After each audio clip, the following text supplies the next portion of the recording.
Viktor Frankl said, "Everything can be taken from a man but one thing, the last of the human freedoms. To choose one's attitude in any given set of circumstances, to choose one's way." This is Finding Human with Sue Jackson. Stay tuned for the next hour as Sue explores the human psyche, what makes us tick, and how to live better, more fulfilled and more meaningful lives. Only on 101.9 High FM. Hello, this is Sue Jackson on the Finding Human program on 101.9 High FM.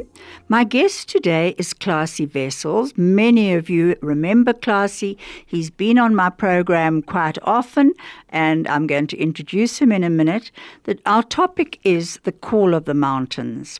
And just to tell you a bit about Klasie, Klasie was a chairman and managing director of corporate world for 25 years when he decided he needed a change. And he started Street School Journeys of Discovery, which he'll tell you about. He's a logotherapist. He does personal coaching, specialist transition coach, a life coach. He does life coaching, leadership development, coaching towards meaning, and he is unbelievably wise in the Stoic philosophy as well, and many other philosophies, and he lives in Stellenbosch. Right, there's a lot more to be said, but I want to start with you immediately. Hello, Klasie, it's so good to see you on the Zoom.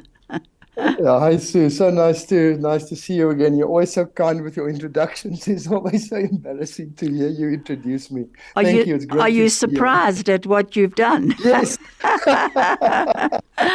Now, one of Klasie's favorite quotes is, "Once you have been to the Himalayas, don't come all the way back."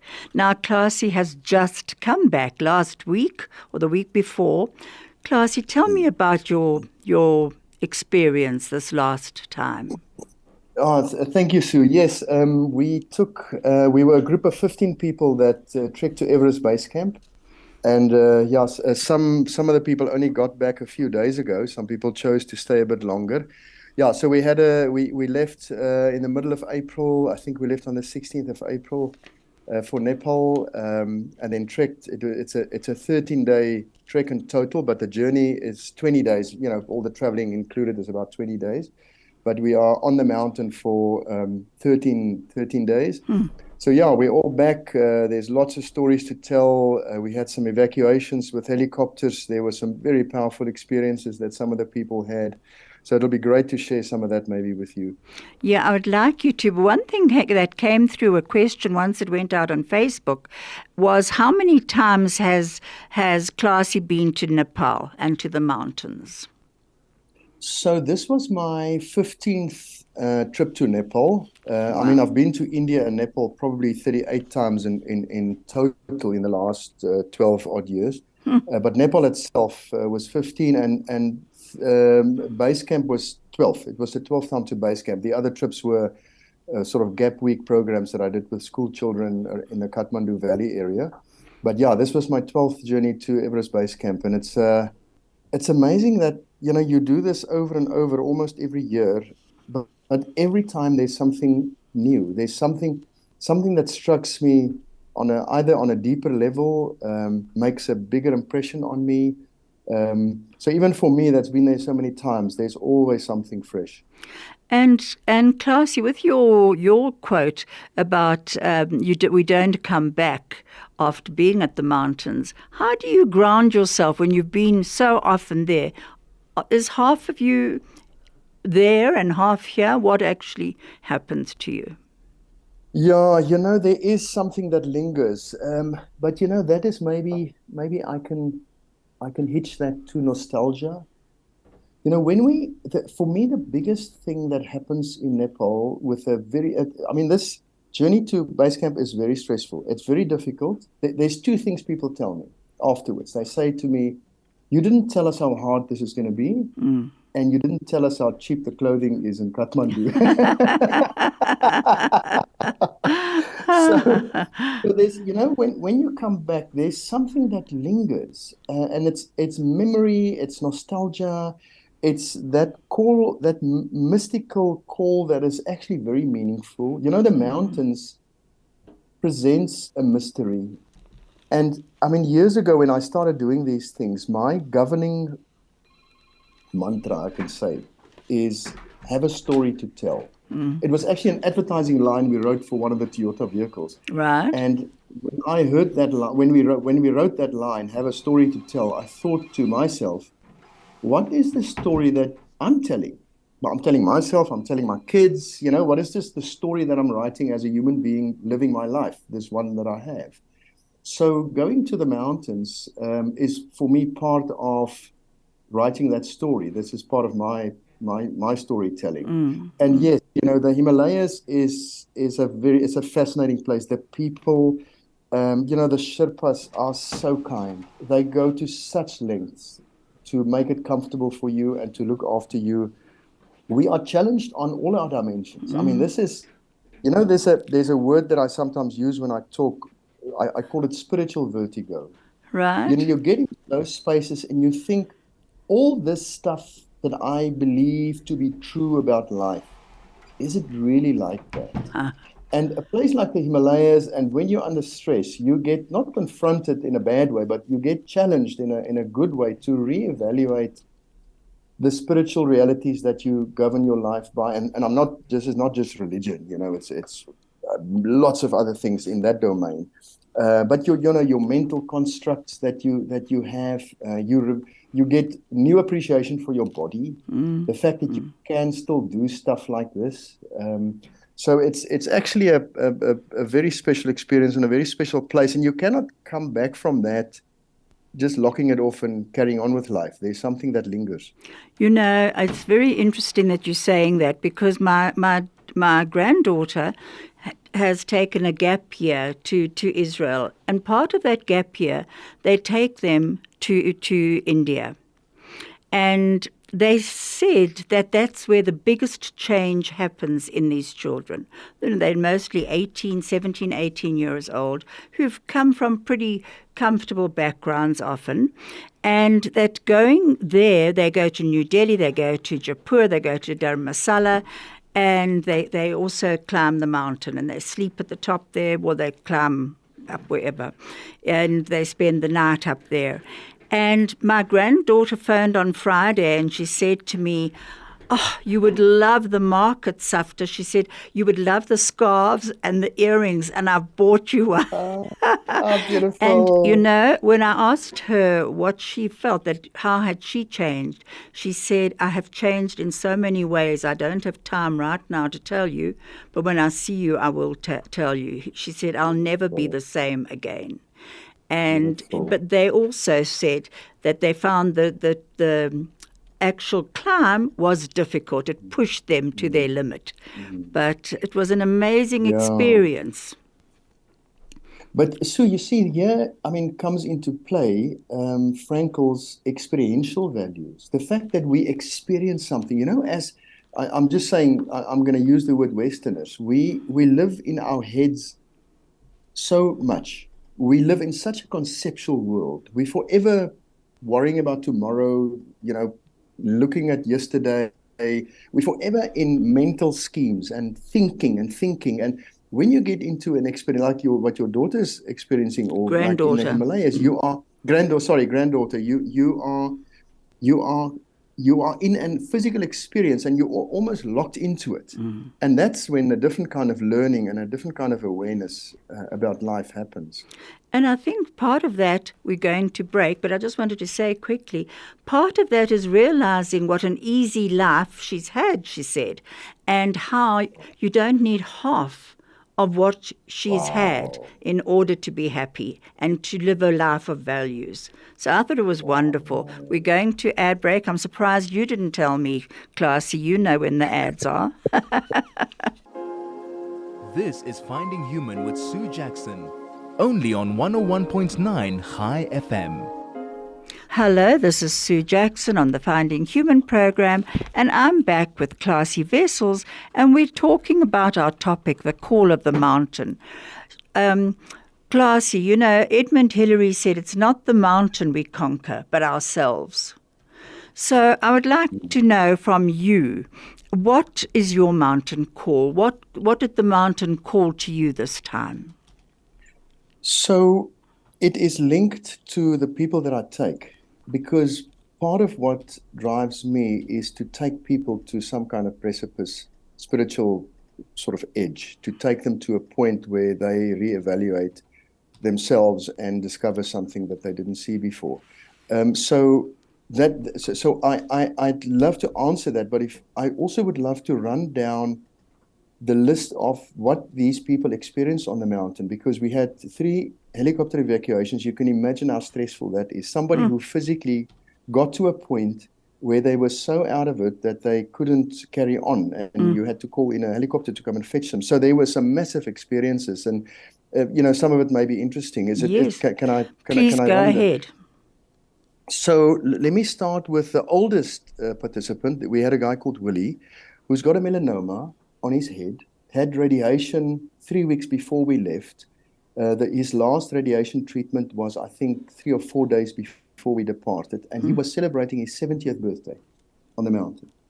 And so you can imagine, for someone like that, celebrating their life story with this kind of experience, and still be okay to do this at that age.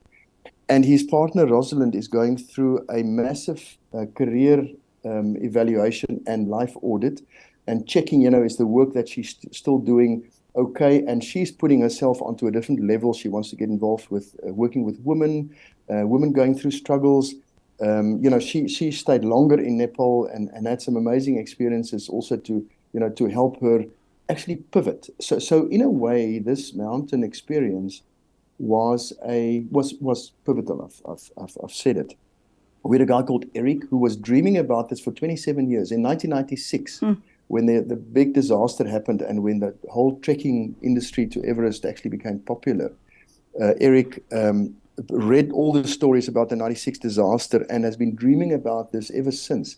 And he actually joined, I think he joined 3 weeks before the trek. He was fit enough.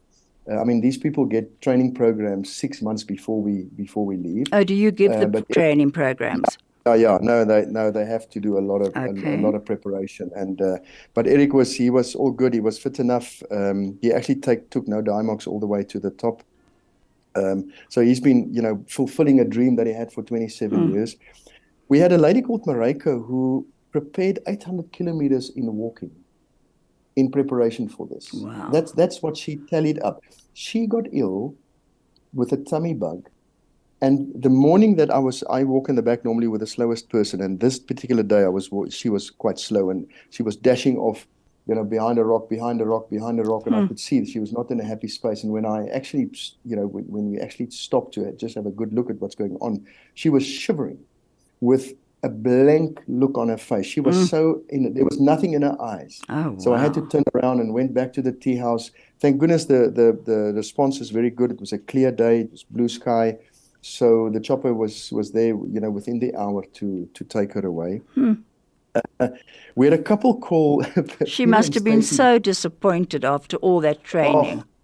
But Sue, she also stayed longer, and I hooked her, or she connected with a Tibetan friend that we've got, and she connected with a Lama, and literally went into the hills afterwards and in a cave meditating, and had the most amazing spiritual journey in a matter of 3-4 days after the trek. So, the thing, we think reaching base camp is a goal, and that's why we go. It's not why we go. There is something else there. Something else happens. And in Marika's case, not reaching base camp, yeah, it's sad, you want to do it, but it didn't happen. But there was something else that came afterwards, that in her life trajectory, in the total arc of her life, not reaching base camp is not a big deal.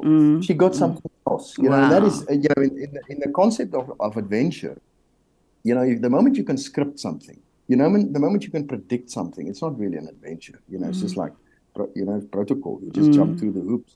Where this thing presents a dimension of adventure, where you cannot predict what's going to come, and it's testing your mental flexibility in a big way. So Marika had a big thing. And then there was a couple called Peter and Stacey Breeze, who literally, we were sitting in a pub, having a beer, watching a rugby match, when other friends who were going to base camp were arm wrestling with them to say, come on, join us, join us. So, I mean, 6 weeks before the time, 5, 6 weeks before the time, they decided to jump on board. It was not on their radar. So I was very nervous about how they're going to experience this because, you got to understand why you're doing this. You're not just doing it because your mates invite you, which they did. But their sense of humor, they were physically very strong, so it was very cool. They were, Peter and Stacey were always ready with a laugh. I mean, humor plays such a big role in this. I should imagine so. Because it's some of the days are so tense. We had Julie and Ian who celebrated their 30th wedding anniversary, so they came to celebrate that. They were both very, very strong. I mean, they were not really affected by altitude. I think they were the strongest in the group. They were really, really magic. But I've left 3 others for last. And let me start with Karen. So Karen is a mid-50s neuroscientist doing a PhD, finishing a PhD in neuroscience. So she knows what is happening with the body and the mind. You can't tell her anything. And she had a massive, massive, massive anxiety for the swinging bridges and for the small airplanes, the airplane that we fly in. So much so that she went for counseling before that time, lots of counseling to get her ready for these bridges. And what was interesting to see was how the anticipation played out and how the experiential therapy actually works. How she would be on the bridge, and she was walking right behind me with her hand on my backpack. We were walking over the bridge to get her through, and I could hear her doing her breathing exercises. She was saying whatever she was saying to herself with a lot of sort of strong words to sort of encourage her to get on with it. So she had the beautiful self-talk, the breathing, and how she managed to. And on the one day, we do about 6, 7 of these high bridges that are, if you are nervous about heights, it's very daunting. It is seriously daunting. And she conquered all of those. So she had to be evacuated, unfortunately.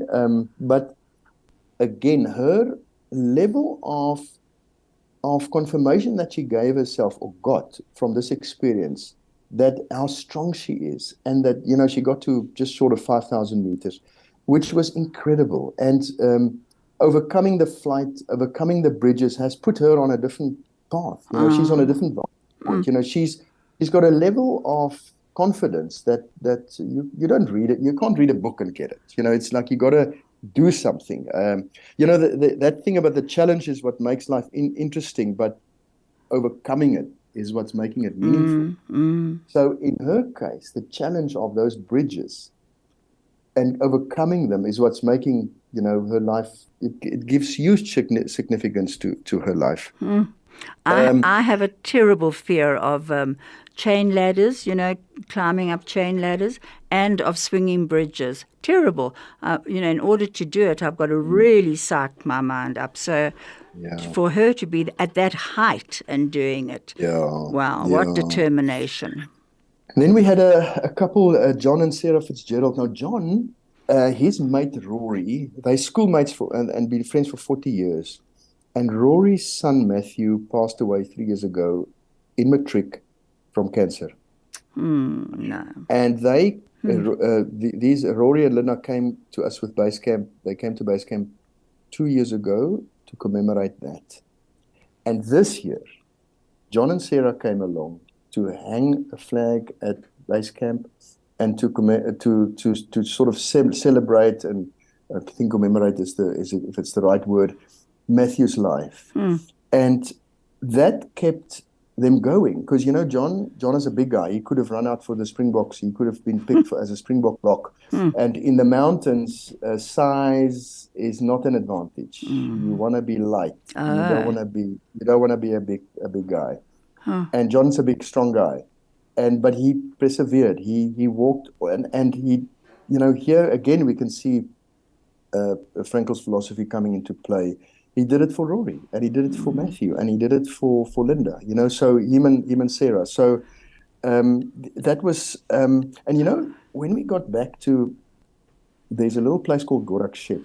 So just give you an idea of the grittiness of this experience. So on the morning of reaching base camp, you get to a place called Gorakshep, and when we arrived there at 10, there's no running water, there's no taps, because it's so basic and so remote. So the toilets are serviced with a bucket water. So it's a pit toilet in a bucket. But when you get there at 10, everything's frozen. Oh, my word. So it's because it's so high. I mean, it's over 5,000 meters. And the people who slept in the little tea house the night before and have vacated that, they couldn't clean the toilets, So, and there's like stuff all over the place. So it's very challenging. That was one of the things my granddaughter did say. But Klasie, just taking you back to a moment for that memorial, how did your group react to that? Did they all participate in it? They didn't actively participate in it, but we all knew about it. So, there's a thing that happens on these journeys. Well, not a thing, it's just sharing.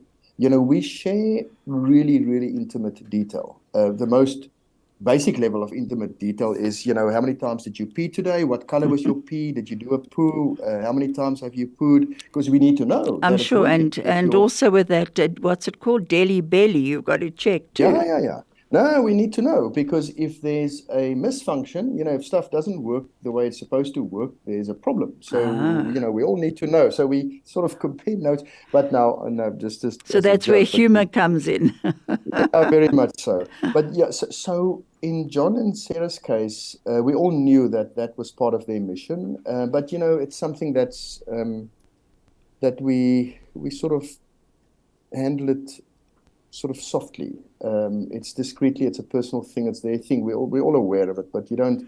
It was not like a group thing. But although we were all aware of that, the last couple I just want to highlight interesting was Michael and Jocelyn van Rensburg, and these two are triathletes. So they are Ironman people. Those people who just cycle and swim forever.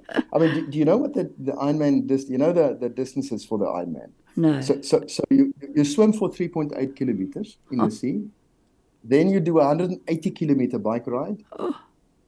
Then you run a marathon in one day. Oh my gosh. And then there's a half, which is like you swim 1.9, or say you swim 2Ks, then you ride 90 Ks, like you do the 94.7 afterwards, and then you run 21K marathon. I mean, that's the kind of people they were. Wow. And what's interesting is, and from my perspective, that something like a triathlon is a contained experience. It's, how long it is, the route is marked, everything is laid out, you know what you're going to eat, all that, it's pretty contained. But what was interesting is when they got to altitude, how the effect of the body was affecting the mind. Because now the body is saying, hey, this thin air, we don't know this. Weird stuff is happening. I haven't been here before. This is not right. And it plays games with the mind. So it was really interesting to see how this was affecting their experience as almost like professional athletes, getting themselves into this space of uncertainty that they haven't encountered before. So again, and then there's massive growth, from there. A huge challenge. Absolutely, yeah. And so they did it. Did they manage it? Yeah. No, absolutely. I mean, No, so I mean, Jocelyn, we had to fly her out. She got to the edge of base camp, but there was a situation where it was too dangerous. It was, when you make a call on evacuation or not, sometimes it's clear, and sometimes it's a question that needs to be discussed. And in her case, the feeling was just to get her to carry on could have presented risks that was not. It would. Afterwards, we would have said to each other, "What were you guys thinking about? What were you thinking? Could you not see what was happening here?" So you've got to be on the ball all the time, actually, Klasie. Oh yeah, no. Checking on people all the time. Yeah. I mean, John's oxygen and Jocelyn's oxygen were in the 60%, 65%. Good I mean, do you know heavens. how, I mean, that is alarmingly low. I mean, there is oxygen on call, which we didn't use, but you are really skirting on the edge here, and it's so some of this stuff is very, very sensitive. So yeah, no, you got to take precautions, but So for you to uh, climb with the group all the time and have that responsibility, do you get to enjoy the mountain as much when you are with the group? it is a different experience if I will be without the group. But I'm not saying that with the group is a bad experience, but it's a It's job. different. It's caretaking. So I have to watch and look and ask and engage the whole time. So it consumes you not in a bad way. I like it. But walking on your own, I mean, last year when I came back, for instance, from Island Peak, I had a few days on my own. And yeah, I mean, there's a immediate liberation, and it sounds like that it's onerous. I don't mean to make it sound onerous, but yeah, it is very different I'm sure. if I'm on my own than with a group. Yeah. You know, I read this. I think it was by a Tibetan monk who said, "You never climb the same mountain twice, not even in memory. Memory rebuilds the mountain, changes the weather, retells the jokes, and remakes all the moves." Oh, how beautiful is that? Yeah, That is so cool. and I'm sure that is what does happen. Now, Klasie, just for a moment. I wasn't sure if you were there at the time when those 3 Sherpas went missing. Sherpas. Tell me, did that affect your group at all, or how were the other Sherpas that you It know? Yeah, I mean, in fact, there was a very high lama from Kopan. Are we having an ad break? Okay. You are so bright, Klasie. This is Finding Human with Sue Jackson, only on 101.9 High FM. Hello, this is Sue Jackson on the Finding Human program, and my guest today is Klasie Wessels, and we're talking about the call of the mountain. If you'd like to SMS us, please do so on 34519, or you can telegram us on 061 895 1019. Hello, Klasie. I had just asked you about the Sherpas who had gone missing and what the Sherpas that you normally work with, how they are actually handling it. That came in from a listener on on Facebook, by the way. Klasie? Sue, yes, the reality is that dying on the mountain is part of that world. There's a place, for instance, it's called Tukla Pass, and this sits just on 4,800 meters. So at the top of Tukla Pass, there must be at least 60 to 100 memorial stones for people who have died on the mountain. Wow. And you trek past this. So it's a stopping point. We always stop at the top of Tukla Pass, and we put on our backpacks and we spend a few quiet moments just reading the stones, reading the memorial messages that loved ones had left there for people who died on the mountain. So, I mean, before the group arrived, a very high lama from Kopan monastery in Kathmandu passed away. The Sherpas that passed, I mean, they're always and it does affect people, but it is more than making people morbid. It is a reminder of the preciousness of life. It instills a respect for life, and coupled with the experience, it reminds us of our common humanity. There's nothing like death that stops us in our tracks to remind us of what is really important. So in a way, it plays that role. It's got it's not a positive role, but it's got a very significant message for us. Yeah. So it's almost like the fragility of life, which makes us look at our choices of how we're going to spend this time. Absolutely. Absolutely. Yeah. Yeah. And now, Klasie, I know that you're going on another trip soon as well. But I just wanted to tell you something that General Jan Smuts said about the mountain. Do you know about him and the mountain, about Cape Town Tell Mountain? me.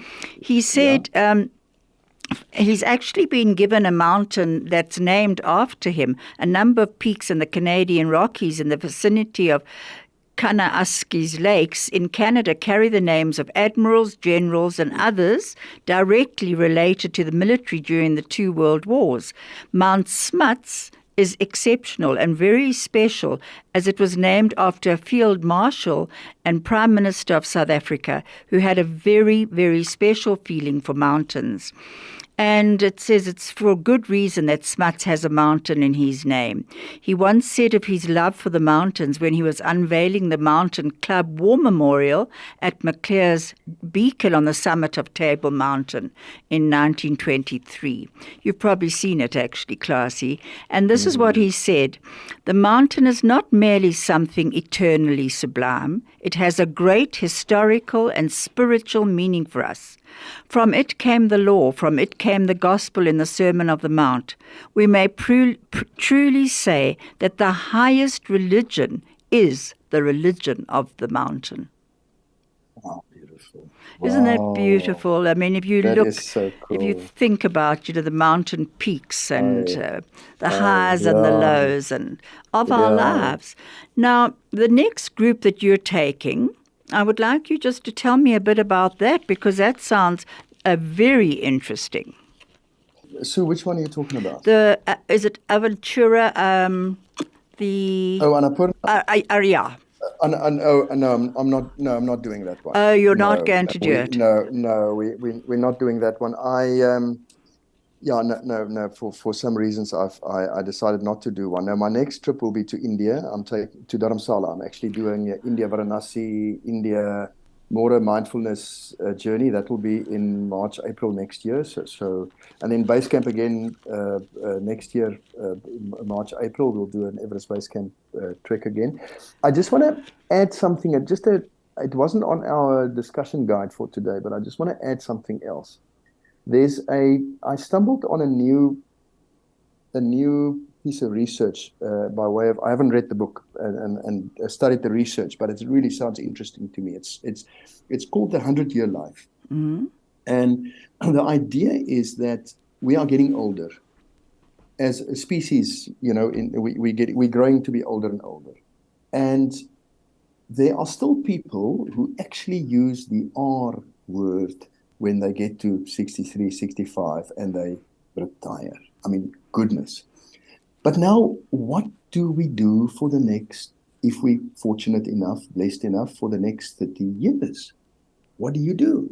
I mean, you can only play so much golf and go on so many camping trips or whatever, read the paper and make your coffee or whatever.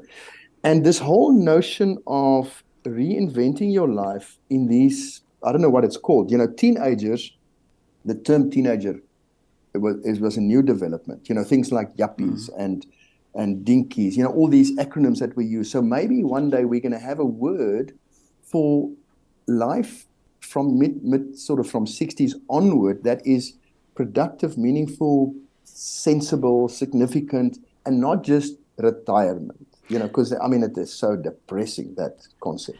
And Klasie, I had a program a few weeks ago, and I actually quoted Jane Fonda that she speaks about the third act, which is from 60 onwards. And she said if we look at statistics, we are, those of us in the third act, are living 34 years longer than our great-grandparents. So what are we going to do with this time? Exactly. How are we going to find our purpose and our meaning? And often it's reshaping our meaning and purpose. So go on. What were you saying about it? No. So I'm hitching it onto this mountain experience. That part of this experience is to actually take you into a position where you actually do an audit on a spiritual level with your life and say, what am I doing here? And how can I reinvent myself a little bit for the next few decades to come. This is Finding Human with Sue Jackson, only on 101.9 High FM. This is Sue Jackson, and I'm back with Klasie Wessels, and our time is going very quickly, but we can always make another time. Klasie, you're talking about that third act of when that dreaded word, retire. You mentioned episodic thinking to me. So wouldn't this be like witnessing the end without it actually was kind of empowering ourselves to move through the challenges that this time presents us with? Could that come into episodic thinking? Just tell me. Absolutely. I mean, that is the beauty of being human, is to be able to imagine and to scheme and to visualize different alternatives. And look, it's possible. It doesn't mean it's easy, but it's definitely possible. So for me, part of this is to retain some mental flexibility and pliability, and not get too rigid.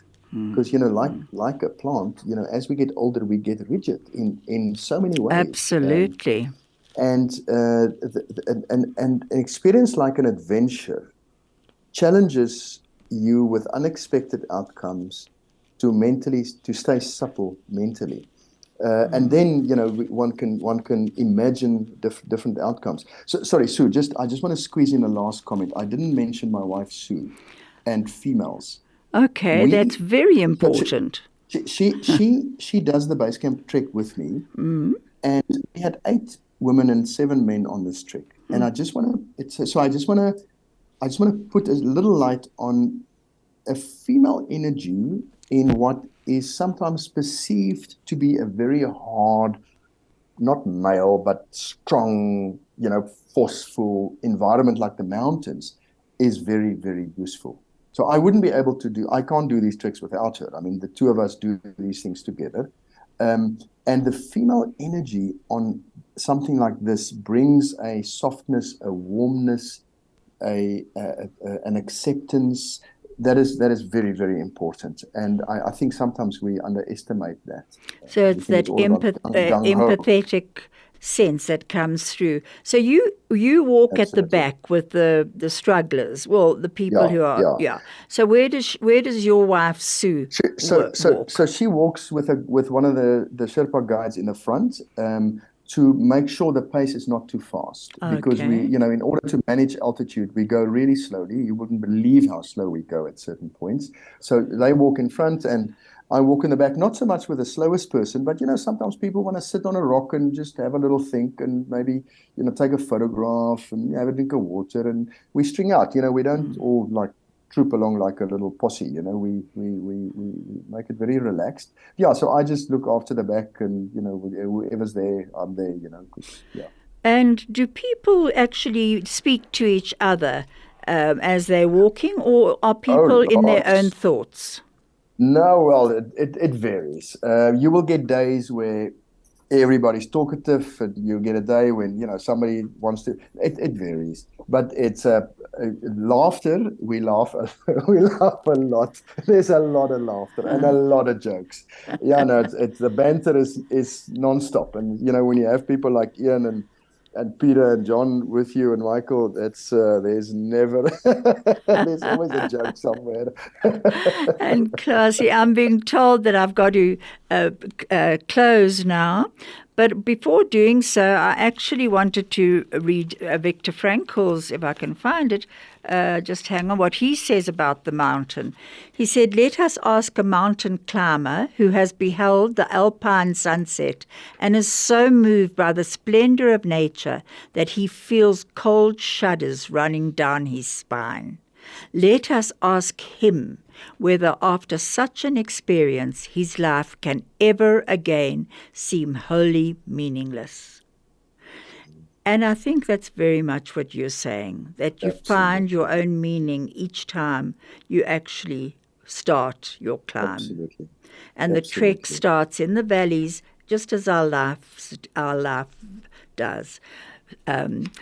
Craig is telling me to stop. And if you would like to get hold of Klasie, you can at Street School Journeys of Discovery, and it's Klasie Wessels. Thank you so much, Klasie. We've got a song that we're ending with, Ain't No Mountain High Enough by Westlife. It won't come through on the podcast, but you can look it up yourselves. Thank you, Klasie. I'll speak Thank you, to you. Sue.